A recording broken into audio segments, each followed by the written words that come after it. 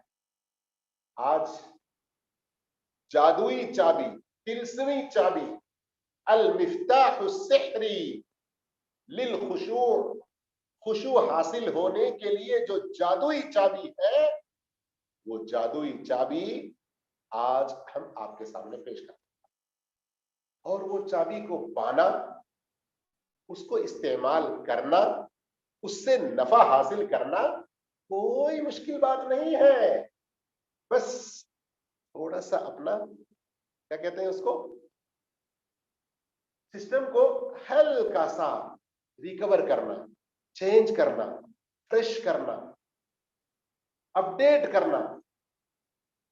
آج کی اصطلاح میں اگر ہم کہیں تو اگر آپ نے وہ جادوئی چابی حاصل کر لی جس کے حاصل کرنے میں کوئی مشقت اور تکلیف نہیں ہے، پھر نماز میں آپ ایسی لذت پائیں گے، ایسی لذت پائیں گے جس کا آپ تصور بھی نہیں کر سکتے. وہ چابی کیا ہے؟ آپ کو بتانے سے پہلے ایک چھوٹا سا سوال، ایک چھوٹا سا سوال. غور کر رہے ہیں نا؟ میرے ساتھ ہیں آپ لوگ؟ سوال سننے کو تیار ہیں؟ سوال یہ ہے، سال بھر میں ہم اس وقت زیادہ خشوع اپنے آپ میں محسوس کرتے؟ پورے سال بھر میں، پورے سال بھر میں سب سے زیادہ خشوع کب محسوس ہوتا ہے؟ یقینی بات ہے آپ کا جواب ہوگا رمضان میں، ہے نا، جو ابھی قریب میں آنے والا ہے، کچھ ہی دنوں بعد رمضان میں. ٹھیک ہے. اسی میں دوسرا سوال یہ ہے، رمضان میں آپ کو خشوع کب محسوس ہوتا ہے، کس حالت میں؟ آپ کا جواب ہوگا ایمان کے پیچھے تراویح پڑھتے ہیں. اب اگر میں پوچھوں کہ ایمان کے پیچھے تراویح پڑھتے ہوئے وہ کون سا لمحہ ہے، کون سی سچویشن ہے جس کے اندر آپ کو خشوع کا بہت زیادہ احساس ہے؟ یقیناً آپ کہیں گے اس وقت جب امام دعا کر رہا ہوتا ہے، آپ لوگوں کو دیکھتے ہیں اس کی آواز رونا شروع کر دیتے ہیں. خاص کر اس وقت جب امام اللہ سے جنت کا سوال کر رہے ہوتے ہیں، جہنم سے پناہ طلب کر رہے ہوتے ہیں، تو لوگوں کی ہچکیاں بن جاتی ہے نا؟ یہ پریکٹیکل آپ محسوس کرتے ہیں نا؟